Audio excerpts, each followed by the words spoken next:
Hello, a very happy new year to all the viewers of the astronomy class. I'm Smriti.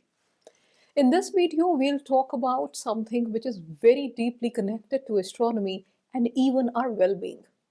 And that is the topic of circadian rhythms. Let's begin.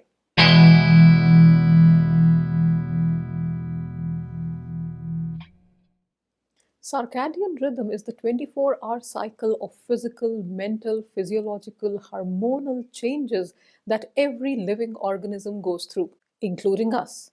Earth revolves on its own axis once every 24 hours, which means that most parts of the world will experience day and night for a fraction of this 24 hours depending upon their position on the globe. But now, scientists are showing evidently that this 24-hour cycle impacts us, the humans, much beyond our sleep cycle. And in this video, we'll talk about how that is happening. Even before we wake up in the morning, our internal clock prepares our body for waking up.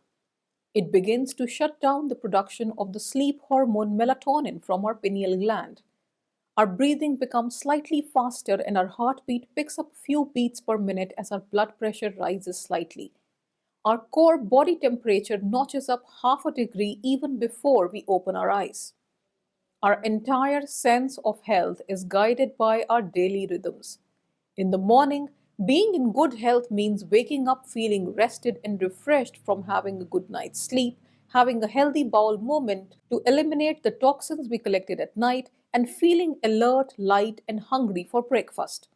Shortly after we open our eyes, the adrenal gland produces more of the stress hormone cortisol to help us rush through our morning routine. The pancreas become primed to release insulin to handle breakfast. After a good night's sleep and nourishment from breakfast, the brain is primed for learning and problem solving in the first half of the day. In the afternoon, we feel healthy if we have accomplished enough work to feel satisfied with our efforts. In fact, you might notice that if you did not have a good night's sleep the night before, you may have an overwhelming feeling that you are wasting the day, especially around noon. As the day goes by, muscle tone picks towards the end of the day, and as the sun sets and evening rolls in, our body temperature begins to drop, the production of the sleep hormone melatonin begins to rise, and the body prepares to rest and sleep. In the evening, being in good health means winding down, feeling tired, and falling into a deep sleep without much effort. Sleep is not a default mode during which the brain just shuts down. In fact, the brain is very busy as we sleep. It is consolidating memories based on the sensory information we took in during the day by backing up this information as it creates new synapses and connections between different neurons. The brain also produces a lot of hormones at night. The sleep hormone melatonin is produced in the brain's pineal gland. Human growth hormone is also produced when we sleep. In fact, people who have insufficient sleep produce less growth hormone. And that's why you may have heard your parents and grandparents saying that it is very important for children, especially young children and toddlers, to take an afternoon nap in addition to their nightly sleep of 9 to 10 hours. The human body has evolved for millions of years to be in tune with this circadian rhythm. But unfortunately, our modern day lifestyle has disrupted this link between nature and us. Many of the modern day ailments, popularly known as lifestyle diseases, are not just linked to a disrupted circadian rhythm, but are probably caused because of it. For several million years, our hunter-gatherer ancestors lived in tune with this 24-hour cycle of the Earth's rotation period. They woke up with sunrise and slept at sunset, which also means that their meals were in tune with this cycle of the rising of the sun and the setting of the sun. The first meal of the day with which they broke their fast was consumed at sunrise, and their last meal ended their day at sunset. This implies that they automatically fasted for 12 to 15 hours of the day because we now know that most of our ancestors, the primitive humans, actually evolved very close to the equator.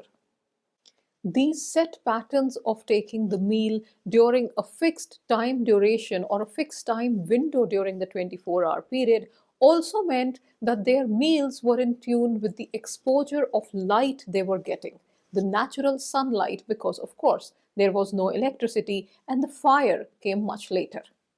It is this fast for 12 to 15 hours every single day which allowed their body to heal and rejuvenate at a cellular level.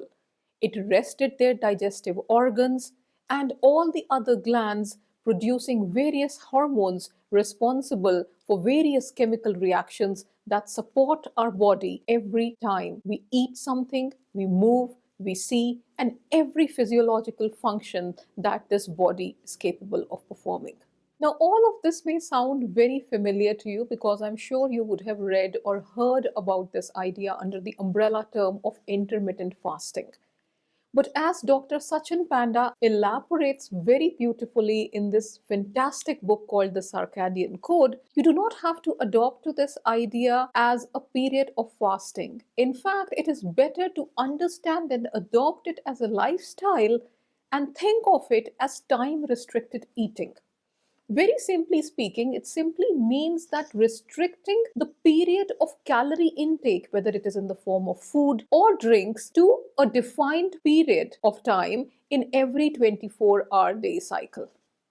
If you'll read this book and learn more about the circadian rhythm, you'll realize that time restricted eating, or the idea to be in sync with your circadian rhythm, is not just about fasting or restricting your intake of food and drinks, but it is also about light exposure. Another crucial component of the 24-hour cycle of the day and night is exposure to light. After all, humans and all life forms need sunlight for their survival, and the sunlight itself has a 24-hour cycle. You would often have heard doctors and health gurus talk about the importance of getting exposure to sunlight, especially in the early hours of the day.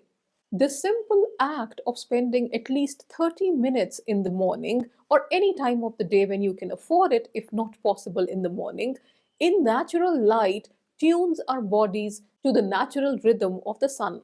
One practice that I have followed religiously, thanks to the suggestions provided in Dr. Panda's book, is to limit our exposure to white LED lights after sunset. This practice has greatly helped me and my family to get a more restful and better quality sleep. The dim yellow or orange light from the bulbs act as a close replica of the warm light at sunset or the glow from firewood which our ancestors used to keep safe and cook their dinners. Preventing white light exposure signals our brain that it is time to slow down on all fronts of physical, mental, and physiological tasks and get our body into rejuvenation and repair mode. Scientists have shown that our metabolism is linked to the circadian rhythm as well.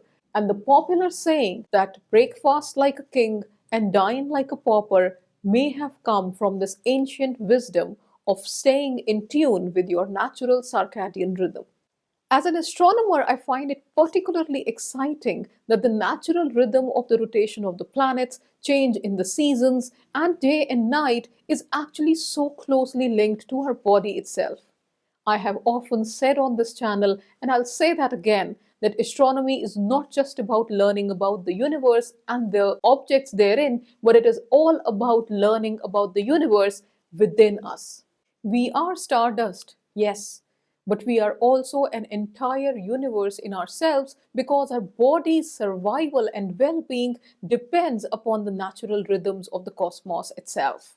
It is a pity that our modern day lifestyle is interfering and disrupting this link between us and the universe. So I end here with some of my top tips that have helped me and my family to attain a more healthy and content us. Do let me know in due course if you adopted any of these practices in your daily life in this new year and how they have helped you. Stay tuned to the astronomy class. I'll see you next week. Until then, take care.